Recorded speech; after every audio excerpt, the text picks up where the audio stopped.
पण मला काही संध्याकाळपर्यंत कोणी सायन्स हॉल कुठे आहे तो काही कुणाला कळत नव्हता.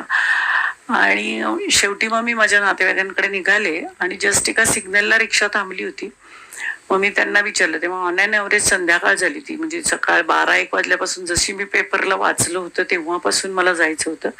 आणि मग संध्याकाळी 6-7ला शेवटी माझ्या मनात आलं का आपल्याला असं मिळू नये.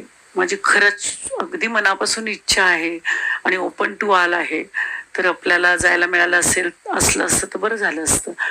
आणि म्हणून मी त्या रिक्षावाल्याला परत विचारलं, भैया इधर सायन्स हॉल किधर आहे? ते म्हणले सामने ही आहे.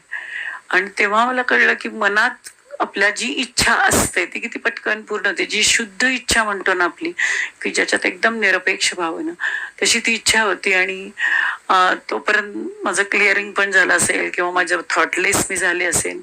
आणि मग मला तिथे जायला चान्स मिळाला. सर्व पत्रकार होते. ऑन अँड ॲव्हरेज इंटरनॅशनल मधले बरेच आपले सहयोगातले डॉक्टर्स होते. आपले म्हणजे महाराष्ट्रातले होते सहयोगी. आणि पत्रकार नागपूरचे सगळे होते. भरपूर प्रश्न विचारत होते की मेडिकली कसं प्रूव्ह आहे. आय थिंक तो सगळा इंटरव्ह्यू जो श्री माताजींनी दिलेला आहे ते पत्रकार परिषद ती सगळी आपल्या युट्यूबवर उपलब्ध आहे. तर अशा वेळेस अचानक मला तिथे जाऊन दर्शन मिळालं आणि अख्ख्या हॉलमध्ये फक्त एकच खुर्ची खाली होती, ती पण गेट जवळ, दरवाजाजवळ. आणि इझी गेले आणि इझी दर्शन पण मिळालं. त्याच्यानंतर त्यांना मी जाऊन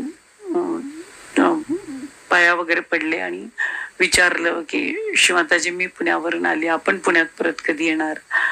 तर त्या म्हणाले माझं पुण्यातच वास्तव्य होणार आहे, असं हे त्यांनी ते 94ला परत सांगितलं होतं. अच्छा. आणि प्रतिष्ठानमध्ये त्यांचं वास्तव्य, म्हणजे 94चा काळ तो. हो बरोबर. आणि मग त्याच्यानंतर 2001 ते 2008 साकार पूजा पुण्यामध्ये इतक्या झाल्या. आणि त्यावेळेस ते एस्कॉटिंगच्या वेळेस मी ऑन ड्युटीच, म्हणजे युनिफॉर्मवरच एस्कॉटिंग करत होते. ते तर अनुभव खूपच सुंदर, मस्त, अगदी अविस्मरणीय आहेत. आणि अगदी कधीही आठवला तरी एकदम त्याच्यातून खूप आनंद मिळतो. असे ते अनुभव आहेत. इतक्या पूजा आणि इतकं ते भाग्य साक्षात श्री माताजींना त्यांची गाडी मागे आणि आपण असं पूर्ण जातोय.